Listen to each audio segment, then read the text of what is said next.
सन्तानहीन हेबा देखि सत्यवतीଙ୍କ आदेशरे व्यासଙ୍କ औरसरे अंबिकाଙ୍କ गर्भरू धृतराष्ट्र, अम्बालिकाଙ୍କ गर्भरू पाण्डु एवं दासीଙ୍କ गर्भरू विदुर जन्म हेले।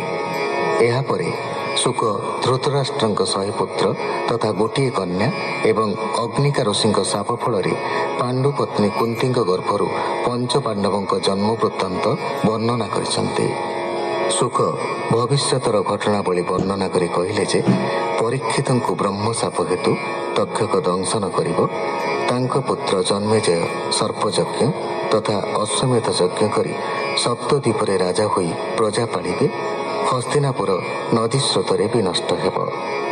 शेषरे शुकमुनि कलिजुग शेष हेबा विषय भविष्यवाणी करिसंते।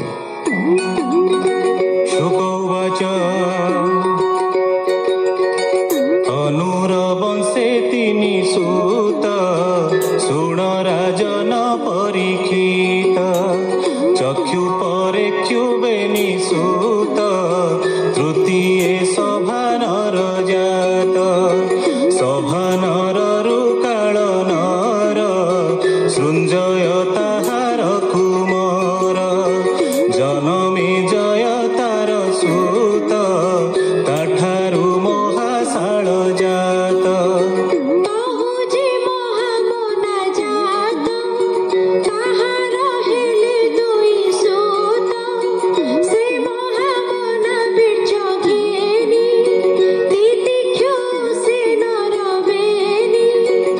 बीजे कृमि दक्ष वर, उसीनर चारि कुमार, उसीनर बीजे जात, होइले जगते विदित, होइले शिवी बीजे जन्म, अद्भुत ताहांकर कर्म, वृषा दर्भ सुबीर दुई, मद्र के कय चारि भाई।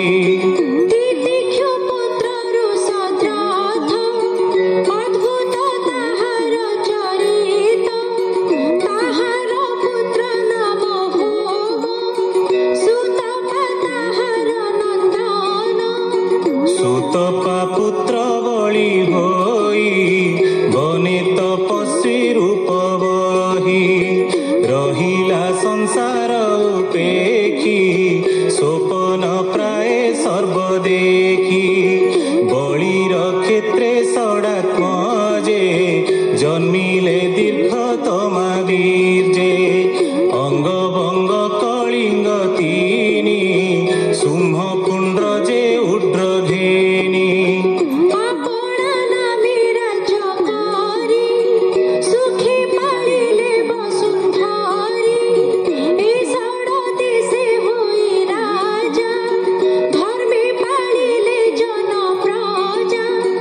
अंगत नय खन पान,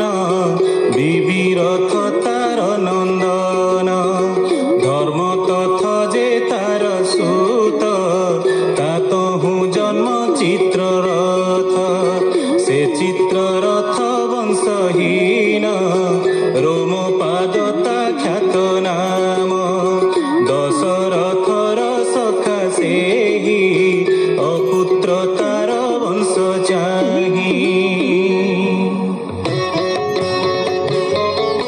शांता कन्या को देला नेई, अति आनंदे तोष होई, से ताकु ऋष्य शृंग तुले, वेद विधाने विभा देले, पूर्वे से रोम पाद देशे, ता देशे इंद्र नवरसे, मंत्री वचने ज्ञान पाई, हरिणी सुत कुअणाई,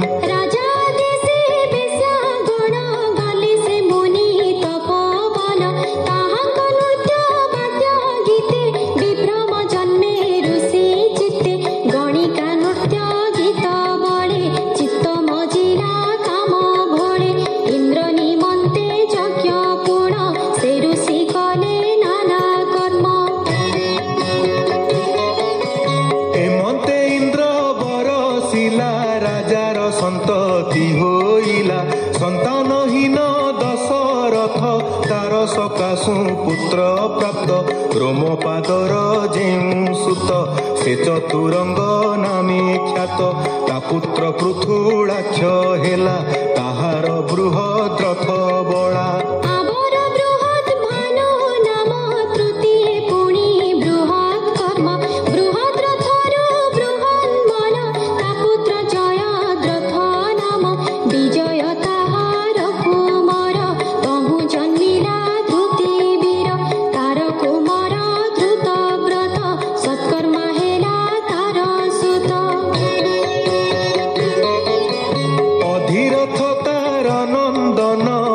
ଭ୍ରମୁ ସେ ଏକ ଦିନ ଗଙ୍ଗାର ତୀରେ କ୍ରୀଡ଼ା କାଳେ ଦେଖେ ମଞ୍ଜୁଷା ଭାସେ ଜଳେ ମଞ୍ଜୁଷା ମଧ୍ୟରେ ଶିଶୁ ଦେଖି ରାଜା ହୋଇଲା ଅତି ସୁଖୀ ସେ ଶିଶୁ କୁନ୍ତି ଗର୍ଭଜାତ କୁନ୍ତି ତାହାକୁ କଲା ତ୍ୟକ୍ତ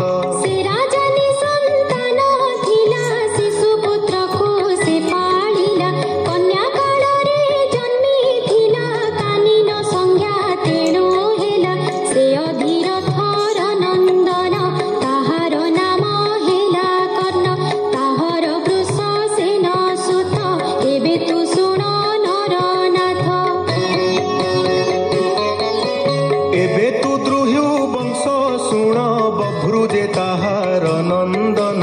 ତାର ତନୟ ସେତୁ ନାମ ଆରବ୍ଧ ତାହାର ନନ୍ଦନ ତାହାର ପୁତ୍ର ଯେ ଗାନ୍ଧାର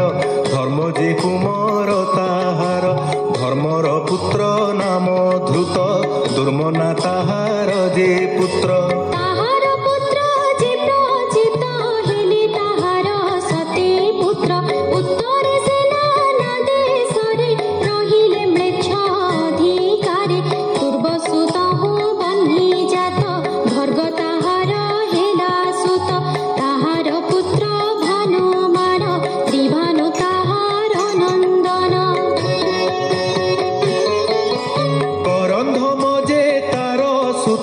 ତାହାର ତନୟ ମରୁତ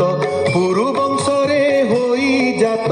ଜାନାମ ଅଟଇ ଦୁଷ୍ୟନ୍ତ ମରୁତ ତାକୁ କଲା ପୁତ୍ର ସେ ପୁଣି ରାଜ୍ୟ ଲୋଭେ ଗ୍ରସ୍ତ ପୁଣି ସେ ବଂଶେ ପ୍ରବେଶିଲା ଉଭୟ ରାଜ୍ୟ ଭୋଗ କଲା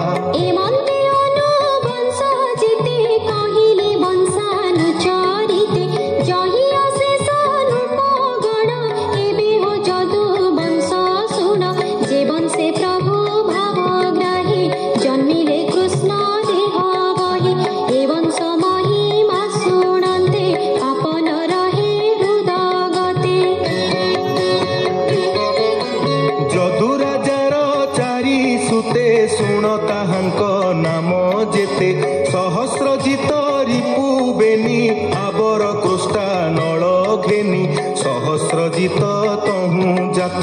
ଶତଜିତ ନାମରେ ସୁତ